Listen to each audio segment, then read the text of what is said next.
Você já se deparou com histórias que ultrapassaram qualquer limite do que conseguimos entender sobre a maldade humana? No vídeo de hoje, aqui no Confidência Criminal, vamos apresentar a trajetória sombria de um homem que percorreu décadas deixando um rastro de sofrimento por onde passava. Estamos falando de Laerte Patrocínio Orpinelli. Conhecido como o maníaco da bicicleta, homem do saco ou até monstro de Rio Claro, Laerte chegou a admitir que tirou a vida de mais de 100 pessoas, entre elas crianças que tiveram destinos marcados por uma violência inimaginável. Seus crimes atravessaram os anos, começando no início da década de 1970 e continuando até o final dos anos 1990, espalhando o medo por várias cidades do interior de São Paulo, sendo Rio Claro o local com o maior número de vítimas.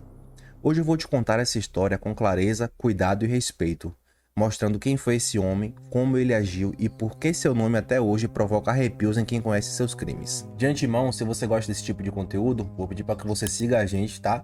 Deixe seu like no vídeo e vamos para esse relato de hoje, hein?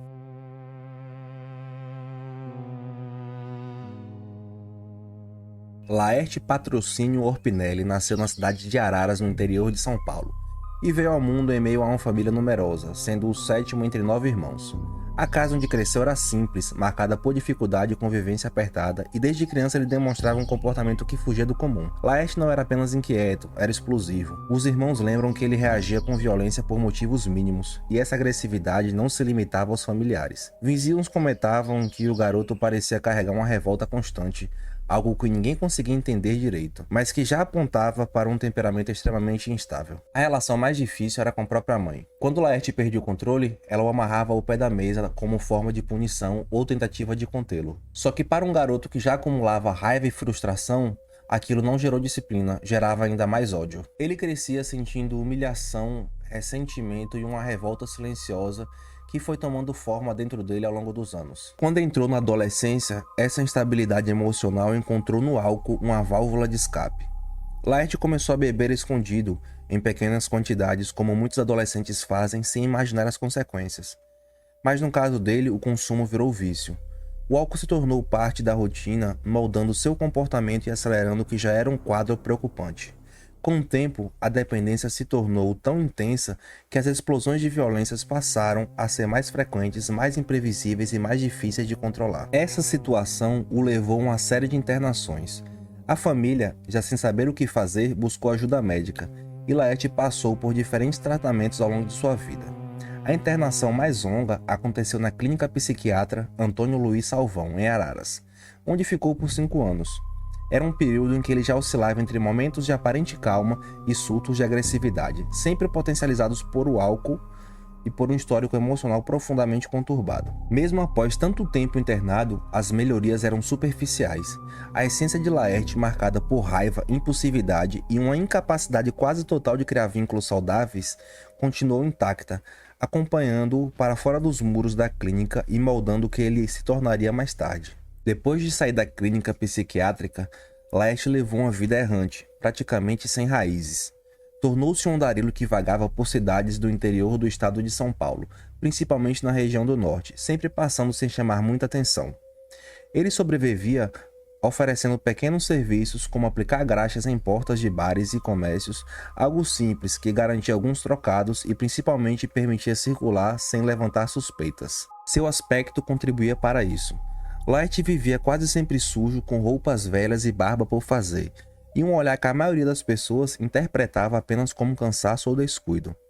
Para quem o via pelas ruas, ele parecia apenas um homem rústico, um sujeito simples e sem grandes pretensões, alguém que enfrentava a vida do jeito que dava. Mesmo mantendo essa vida nômade, Laerte mantinha consigo um caderno onde anotava tudo, datas e cidade por onde passava. Mas anos mais tarde, justamente esse caderno se tornaria uma peça fundamental nas investigações policiais, porque permitiu comparar os locais e os períodos em que ele esteve com os momentos em que diversas crianças desapareceram ou foram encontradas sem vidas. O caderno, que parecia tão banal, acabou revelando muito mais do que Laerte imaginava. Enquanto isso, na cidade de Rio Claro, o clima já era de tensão desde a década de 1980. A população ainda tentava se recuperar de uma sequência de crimes brutais que ficaram marcados na história do município. Francisco de Marco, conhecido como Chico Vidraceiro, havia sido acusado de matar 4 crianças desde 1984 e estava preso. Mas as cicatrizes deixadas pelos crimes permaneciam vivas na memória da cidade. Então, quando os desaparecimentos começaram a acontecer novamente no início dos anos 1990, o pânico voltou com força. Crianças sumiram sem deixar vestígios e meses depois, ossadas eram encontradas em áreas de mata, principalmente no Horto Florestal de Rio Claro. A reação foi imediata.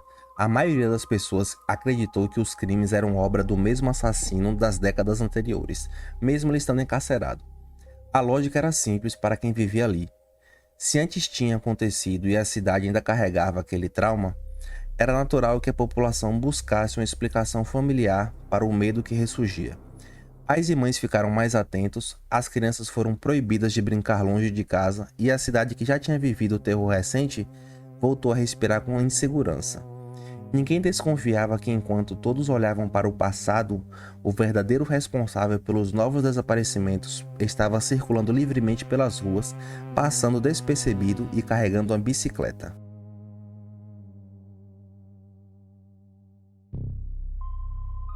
Laerte se movia sempre da mesma maneira, carregava consigo uma bicicleta vermelha, o que acabou se tornando sua marca registrada, e mais tarde deu origem ao apelido que o acompanharia para sempre, o maníaco da bicicleta. Essa bicicleta não era apenas um meio de locomoção, era sua ferramenta de aproximação, sua forma de circular pela cidade sem ser questionado, e principalmente seu instrumento para atrair as crianças. Cada vez que chegava a um lugar novo, Laerte percorria ruas, observava rotinas das famílias e procurava entender como a cidade funcionava. Ele identificava rapidamente crianças que costumavam brincar longe dos pais ou que tinham o hábito de sair sozinhas, ainda que por poucos instantes. Ele estudava cada movimento com calma, como se estivesse esperando apenas o momento certo. Em alguns casos, Laerte dava um passo ainda mais planejado. Aproximava-se dos pais das possíveis vítimas, puxava a conversa, oferecia pequenos serviços e tentava construir uma falsa simpatia. Era um homem simples, de fala mansa, e isso facilitava a aproximação. Quando conseguia essa confiança superficial, tudo ficava ainda mais fácil, porque as crianças passavam a vê-lo como alguém conhecido da família. Assim, quando ele se aproximava oferecendo doces ou bala, o medo quase não existia. Para muitos pequenos, ele parecia apenas um tio que os pais conheciam. Laerte sabia usar essa ilusão a seu favor. Primeiro ele oferecia balas, depois brincava e conversava, e por fim fazia promessas que costumavam funcionar com quase todas as vítimas. Dizia que tinha mais doces guardados em casa. Com essa conversa simples e uma bicicleta vermelha sempre por perto, ele colocava as crianças na garupa e pedalava até lugares isolados. Bosques, terrenos vazios, construções abandonadas, qualquer espaço afastado era o suficiente. Ali, longe de qualquer supervisão, Laerte revelava sua verdadeira natureza. Quem convivia com ele na cidade via apenas um homem simples e maltrapilho, mas sozinho com a criança, Laerte se transformava. Tornava-se um agressor tomado pela raiva. Atacava com brutalidade, violentava, torturava e matava por estrangulamento ou agressões físicas. Muitas vezes usava pedras como arma, deixando os corpos expostos ou apenas parcialmente enterrados. Em seus relatos, chegou a afirmar que bebeu sangue de algumas vítimas depois que elas já estavam mortas. E sempre que era interrogado, tentava justificar os crimes dizendo que estava sob influência de um espírito maligno, algo que ele chamava de Satã, que supostamente o empurrava a perseguir e matar as crianças. Ao mesmo tempo, atribuía parte de sua violência ao alcoolismo, afirmando que quando bebia algumas, perdia o controle completamente. Matar ela, né? Fazer violência, violentar ela, né? Sangue, né? O sangue dela.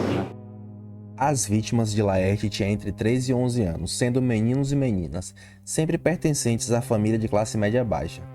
As cidades onde ele agia ficavam próximas uma das outras, o que facilitava sua movimentação como andarilho.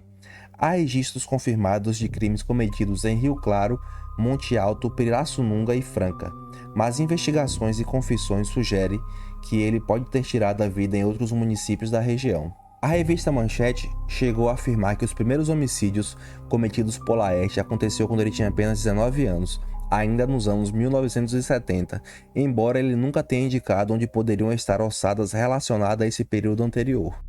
Tudo isso construiu o retrato de um criminoso que se escondia atrás da simplicidade, mas que carregava consigo uma violência que se estendia por décadas, sempre direcionada aos mais vulneráveis.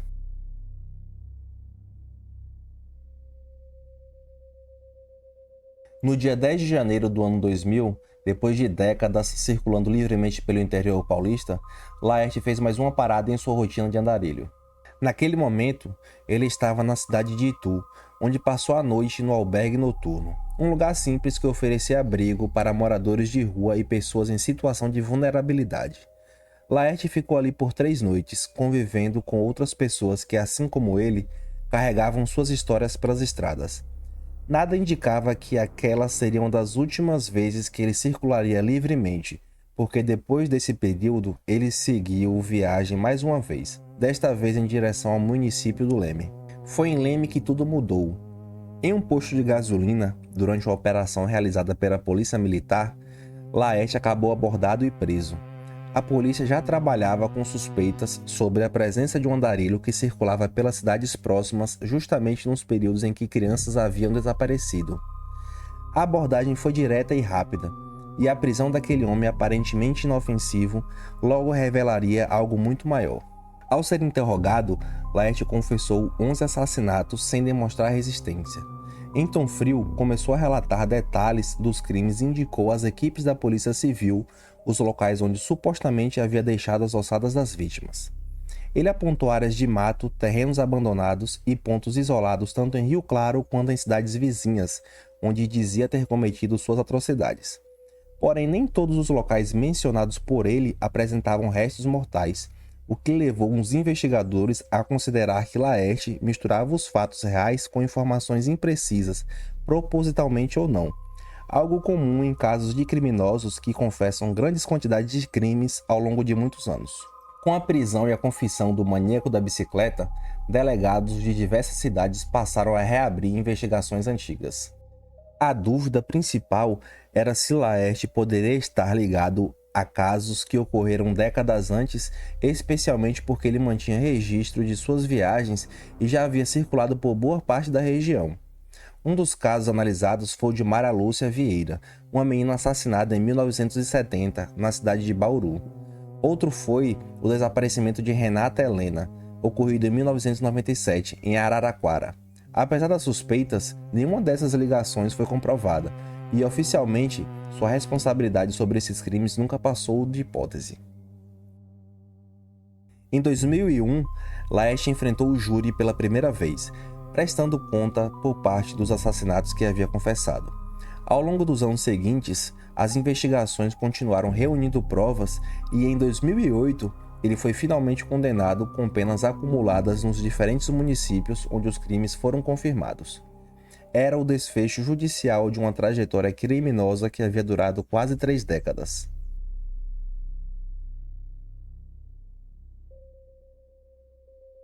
No dia 16 de janeiro de 2013, mais de uma década após sua prisão, a Secretaria de Administração Penitenciária divulgou a notícia que encerraria de vez a trajetória de um dos criminosos mais temidos do interior paulista. Laerte Patrocínio Orpinelli foi encontrado morto dentro de sua cela, em Iaras, onde havia sido transferido pouco tempo antes, por uns carcereiros que encontraram o corpo durante a rotina da unidade. A morte não veio acompanhada de violência nem de conflitos dentro da prisão. Segundo o laudo das informações oficiais, Laerte morreu de causas naturais, resultado de complicações de saúde que já o acompanhavam havia anos. Ele sofria de diabetes e hipertensão, doenças que se agravavam com o envelhecimento e com as condições de vida no ambiente carcerário. Assim, depois de décadas cometendo crimes, fugindo pelas estradas, vivendo com andarilho e deixando rastros de dor em diferentes cidades, sua vida terminou de maneira silenciosa dentro de uma cela, sem nenhum conforto ou tentativa de fuga. A morte de Laerte encerrou judicialmente o caso, mas não apagou o peso das histórias que deixou para trás. Mesmo hoje, muitos familiares das vítimas e moradores da cidade por onde ele passou ainda carregam a lembrança de um período marcado pelo medo, pela incerteza e pela brutalidade com que ele tirou tantas vidas inocentes. O fim físico de Laerte não trouxe justiça plena para todos, mas marcou o encerramento de uma trajetória que nunca deveria ter existido. Bom, esse foi o vídeo de hoje. Espero que vocês tenham gostado. Eu sei que é uma parte muito trágica, literalmente, da história, né? Mas se vocês gostam desses tipos de contos, deixa seu like aqui, ativa o sininho para todos os vídeos que a gente está postando você acompanhar com a gente, viu? Te espero na próxima. Valeu!